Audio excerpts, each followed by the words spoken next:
Hey Wayne, how about those signings? Should we just light these right now? Oh, I think we should.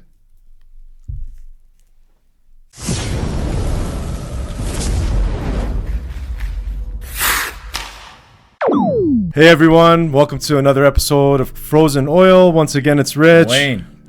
And today we are going to be talking about maybe the most monumental July 1st in Edmonton Oilers history. Yeah.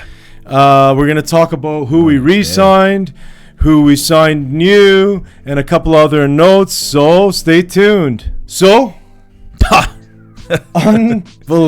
A nice little safe landing spot after that tough Game 7 loss. Oh my God! I mean, it's a pretty good July 1. It's been just over a week since we lost Game 7, and I can't believe how much excitement already there is. Just bring on next year for the Oilers faithful right now. Yeah, this is monumental. It shows basically, first of all, when you get veterans like Henrique and Brown and Janmark come back taking, team-friendly contracts with term on some of them. yeah. I mean, it just shows how much confidence this team has.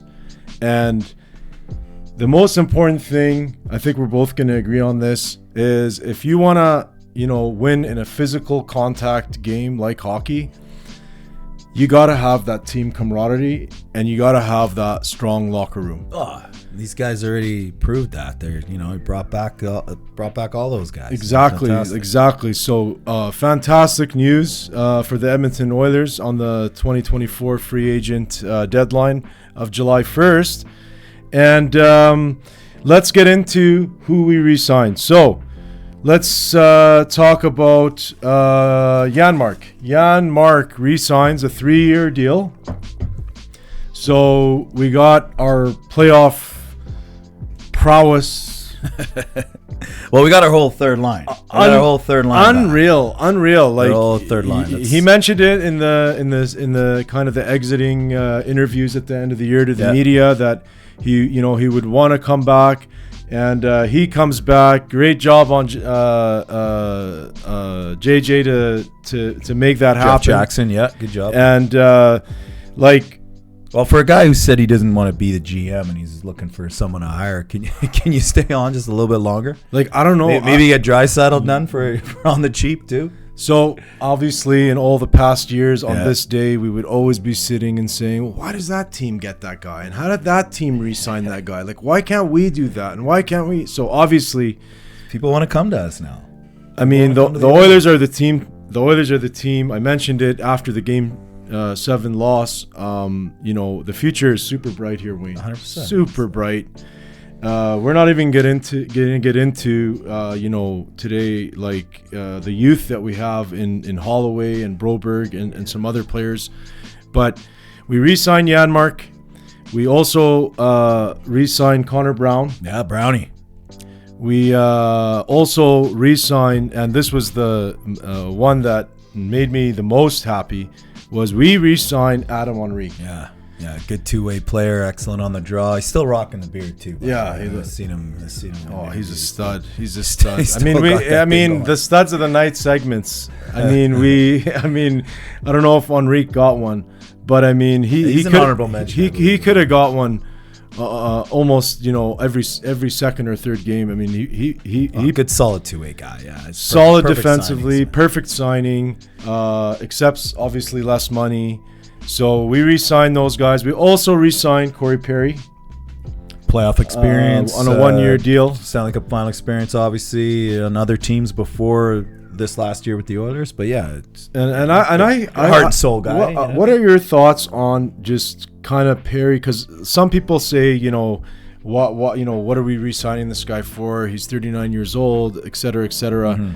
But Corey Perry, for me, I think he really came into that locker room and really settled things down. Yeah, I love it. Look, I think it was 1.1, and then he can get up to 1.4 with bonuses, I believe. But if that's correct, either way, I think that's a good price for nowadays NHL with the salary cap moving up, and for a guy that with his pedigree. I mean, the guy's got the wealth of experience. He's scoring winger his whole life. He could still put the puck in the net. Obviously, that's fallen off a bit. He's doesn't got the boots anymore, but Fourth leadership in the room, fourth line guy. He's not going to play every game. He's not an everyday, every night guy. But great fill in. In case guys go down, we got depth now, right? And we need guys like that. So to get a guy like that for a few $100,000 more than the minimum, totally okay with it. So we re-sign who we need to re-sign. Yeah. In my opinion, and then. Let's get to the new signings. Additions, yeah. So these ones, one didn't come as a surprise, but one came as a major surprise, and we'll get to that one first. Let's talk about the signing of Jeff Skinner. Yeah, potential. Well, I mean, man, I just salivate thinking of how many goals that guy can score on McDavid or Draisaitl's wing. Like. This guy's easy 30-goal scorer. Former 40 barring health, of course. Like he hit 40 goals with Buffalo. Yeah, like a team that I think currently has the longest missed playoff record in the NHL. Yeah. I think it's at 13 years. Yeah, and he himself has never played a playoff game in his life. He hasn't. So I mean, that also kind of adds a little bit of spice to the situation because he's going to be hungry. And for him to choose Edmonton, too, because there were a lot of other suitors out there for him. Buffalo buys out his contract. He becomes an unrestricted free agent. And there was a lot of other suitors out there for Jeff Skinner, but he chose the Edmonton Oilers. Yeah, which is something that we're not really used to here up in Edmonton because it's so damn cold most of the year. But we got a great team, and I think other teams see that. They want to be a part of it. They saw what the Oilers just went through, and why wouldn't you want to play here? I mean, like I said, the guy's either going to play with, most likely, he's either going to play with McDavid or Draisaitl. I mean, that's going to be lethal. That's going to be lethal. And, and as crazy and awesome as that is, haven't even gotten to probably the biggest name in all of these names. We signed Victor Arvidsson from the Los Angeles Kings. A little kind of a shit disturber. Oh my God! Look, I'm gonna tell you something. When I was watching the LA Kings series, in the playoffs last year, every single time he touched the puck, every time he touched the puck, we were cursing him. I would say, "Oh my God! Oh my God! Oh my God! What's gonna happen?" He just has that thing where he can just somehow do something. Whether it's a puck battle, whether it's, a sneaky hit, whether it's scoring a goal, whether it's making a great pass. He's one of those guys that you always want to have on your team. And I mean, now you're adding that to your second line, most likely on Draisaitl's wing. Yeah. Oh, he's a little buzzsaw, man. He's we might have... It's going to be very difficult. Please mention this. Let's talk about this in the comments. Is there a better top six in the NHL right now? I mean, right off the bat, we got McDavid and Draisaitl, so good luck. But seriously. I don't think so. No, seriously. We got guys that I don't even know where we're going to fit all our guys, to be honest with you. Like, I'd still like to see Holloway up on the second line if we can make that work, but I don't know where all these guys are going to go. Like, we'll talk about the lines as we get closer to the season and see where kind of everything ends up because we don't know for sure who's going to be here and who's not. But Holloway's still a restricted free agent, and I thought he played well with Draisaitl, as you've probably seen in past videos. I love Holloway. Holloway's not going anywhere. So they'll figure it out somehow. We got a phenomenal top six and even the bottom six, man. Like I'm telling you, the third line, we brought them all back, and they were, to me, what a stud third line. Best third line in the NHL, right? So, I mean, we're definitely, if not the favorite, one of the favorites for next year's Cup.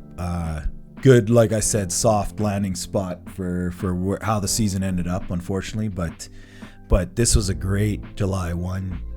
Props to you, Jeff Jackson, for doing the GM duties without even having a GM, and you nailed it so far. So do you even need to bring? You have to ask yourself the question right now. Well, I mean, Do you even need to bring in a GM at this point? I mean, holy cow, those were some. Yeah, those were some. I mean, you talk about bold moves. Wow. I mean, this guy hit home run after home run, and he got it out of the way fast so they can look forward to the season and prepare for the season and not, worry about this and that. We do also want to mention we did sign Josh Brown. Yeah. So he'll fill piece on D. He'll fill in for our loss of Darnay. Exactly. Yeah. Similar statistics. He's not as tall as Josh Brown, but he does have a physical element to his game. Not afraid to drop the gloves. Yeah. So we will mention that. We will also mention that somebody else other than Desharnais was re-signed by the Los Angeles Kings. Your boy. I was going to say, you know who we didn't sign? Yeah. Your boy Warren Foegele. So Warren Fogel's gone. You got your wish. You know what, they might have listened to you. I slept great last night. They might have listened to you. I slept great because I cannot handle any more of that liability stuff. So good luck to you, Warren Foegele. But at the end of the day, we are now surrounding Draisaitl and McDavid with unbelievable wingers. Serious NHL talent. Unbelievable wingers. Serious NHL talent. And it's something that, I mean, in the time that all the decades that we've cheered for this team, I mean, this has to be the most exciting July 1st in team history. Yeah, it has to. This is right up there for sure. It has to. I mean, we thought we were going to have a slow summer with not a lot of stuff to talk about. We thought we were just going to sit around depressed all summer. Great start. Talking about, that Game 7 loss, but... Wait till we hop on here after the Draisaitl signing. I mean, this is phenomenal. And you know what, Oilers faithful, you deserve it. You've been waiting a long time for this, and and you lost with class. So I think the hockey gods have something to do with this. Right? Yeah, of course. I think we would have lost ugly. You know what I mean?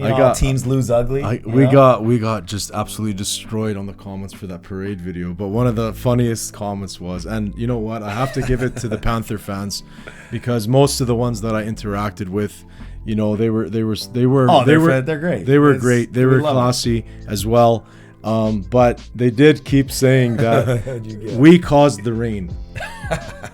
And I kept saying those are our tears. Those were the hockey gods showing the Florida Panthers fans our tears, because that was a devastating loss for us. But you know what? Like we've mentioned so many times, Wayner, the future is bright. And I mean, look at this, buddy. Look at this. Look at this. This is crazy. This is crazy. This is crazy. I'm telling you, we don't have enough room for everybody. This is crazy. So it's exciting, and we gotta we had to do this video. Yeah, because like we said, this is amazing. This is breaking crazy news. Absolutely. Another team that did pretty well, I thought. What do you think of what Nashville did? Yeah, so Nashville signs obviously Steven Stamkos, and everybody says they had the best free agent day. Well, they signed Stamkos. They signed obviously Marcia Show. I mean, both Stanley Cup winners, and they're adding. Those are big time acquisitions. But I mean, again, as soon as you compare them, straight up against McDavid and Draisaitl, yeah. Do you know what I mean? Yeah. And congrats to Florida, by the way. They got Reinhart, I think, on a great deal. To get that guy for under $9 million. I know they get the advantage of the state tax kind of thing. So, and Florida's probably a great place to play for most. I think Nashville has tax incentives as well. That's why a lot of players go there. They do. But either way, congrats to Florida getting Reinhart back. He did lose Montour, Montour. Yeah. On D, but they lost Ekman Larson too. They lost Ekman Larson, whatever. I mean, they're gonna have to lose some guys, but you got your main piece back. So congrats to any Florida fans still watching. And I thought Nashville overall did a good. They needed scoring. I mean, that's always been their problem, is that they play a well-structured game, but they don't really have much scoring punch that scares you anyway. So, so congrats to them. I just think overall, I love what the Oilers did. Is it the best out of all the teams? Maybe, but they didn't really have to prove that much. I mean, they were a goal or two away from winning the Stanley Cup. So, I mean, for them, just sharp. If it's actually possible to improve, right? Astute, smart, bargained. Like, great job again, Jeff Jackson. Great job. Now we just got to get Draisaitl under a good contract, and then the summer can be complete. But I didn't mind what Nashville did. Speaking of Nashville and the whole Stamkos, Brisebois, the Tampa GM saga, I'd like to say, like, first of all, when you hire a GM to run your team, as Tampa did, you got to let the guy do his job, right? So I see a lot of media, jumping on him now, for saying, maybe some fans too, saying, hey, how can we not have Stamkos back? How come you couldn't fit him in for the $8 million that he got from Nashville? Let the guy do his job. I mean, if he doesn't want Stamkos back, he doesn't want Stamkos back. It's simple as that. It's up to him to run his team. He's not a fan. He's in charge of making his team better. And if he believes Stamkos isn't a fit, he doesn't have to have him back. So on one hand, we can't sit there and talk on both sides of our mouth and say, hey, look, how come you're not afraid to? How come you don't do those bold moves and make those hard decisions? And then on the other hand, when he does do that, everyone's all over him. I think let the guy do his job. We'll see how it plays out. He did get the top free agent in Gensel out there. So, I mean, I had no problem with what Brisebois did. And he stood by it, and he said his piece. And all the best to Stamkos in Nashville. I think he's going to do great there. This is nothing on Stamkos. But if a GM or your team doesn't think that he should be back for the money he's asking for, good on him for sticking to his guns. That's my take on it. What do you think? I mean, I don't think you owe anybody anything. I think the writing was on the wall as soon as they didn't. If it was going to get done, it would have got done. Well, as soon as they didn't extend him, the year before. Yeah, the writing was kind of on the wall there. And again, your general manager is the most important position in your front office. He's got to make these decisions. Sometimes they work, sometimes they don't. And who knows if it's gonna work? Like, it might be a mistake. But well, he is in his later years. He is in his later years. Yeah. I mean, he's got a heck of a shot, right? Yeah. That's not gonna go anywhere anytime soon. But I mean, as you start getting into your mid and late 30s, you do start to drop off a little bit. A guy with that kind of talent, it probably won't show as much. But I mean, Tampa did what the GM did what he did, and then at the end of the day, I mean, he's gonna live or die by his career. His career will live or die. Right, he's hearing it from a few Tampa. Will live or die by. I don't think the fans were as surprised. Is kind of what I'm saying. The Sergachev move for Tampa. Yeah, I think that was a little more surprising. But like I said, major moves today. I do personally feel. I don't care. You look at every single team. I just think the Edmonton Oilers by far made the biggest noise on July 1st, and it was like thunderous. Like, pay attention. Yeah. You know what I'm saying? Yeah. Like, pay attention here. So, as I said, the future looks extremely bright, especially, I mean, if Draisaitl, McDavid extend and they re-sign Bouchard, you got a 7-year window. I mean, these guys aren't 34 and 32 in their prime. McDavid is turning 28 in January. Yeah. He's still 27 years old. Yeah, we got these guys in their prime still. So that's and Draisaitl's a year older than him. Yeah, right. So I mean, we have a 7-year window where we can be a contender for the Stanley Cup every single year. But let's get them signed first, though. I mean, right? We haven't signed them yet. I mentioned that. We got to sign them. But if we do sign them, and with what we have now, oh my God. Yeah. Yeah, it's looking It's going to be exciting. So we wanted to bring this, we wanted to do this video because we're so super pumped, and it kind of shocked us out of our depression for that Game 7 loss. It's a new world. It's a cap era.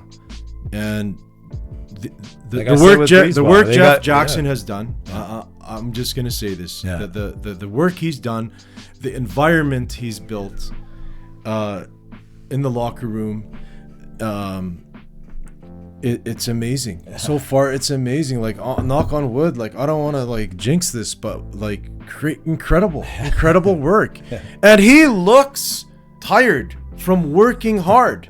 You know what I'm saying? He's not going there and keeping everything and you gotta sit there and wonder what's going on. What are they gonna do? What's going on? It's like boom, he went in there, and you can see from his interviews, he says it. He's like, I'm exhausted, guys. I've been working hard, so hard, all day, all night, trying to put all these signings together, getting all these deals together.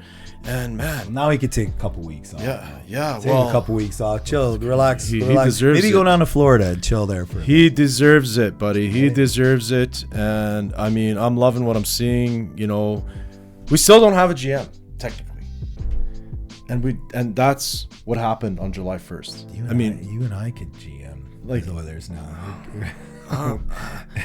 Do you need a GM with this roster? Do you even need a GM? I go to Drive, man. Look at our lineup, bro. Like, where else are you gonna find a team like this? Who else is gonna give you that kind of money on a winning team? Right? That's a negotiation right there. Here's whatever money signed. It's fantastic. Fill in the blanks, buddy. It's crazy. Yeah, it's exciting, but we needed some excitement after that. Exciting is an understatement. This is, I mean, we said it before we started recording this. This has to be the most historic July 1st in Edmonton Oilers franchise history. And looking forward. We've had a lot of historical moments lately. Oh, yeah. I like this new version. Maybe this channel. It's actually fun watching. Maybe this channel's bringing the team some luck. That's what we want to think, anyways. Maybe. By the way, what do you think of the beard? Oh, shout out to Shaddy there. Shadified, rocking the beard. Always making us look good here. Yeah, he's unbelievable. This guy's big Oiler fan. Fastest scissors in the West, I'll tell you that. Big Oiler fan.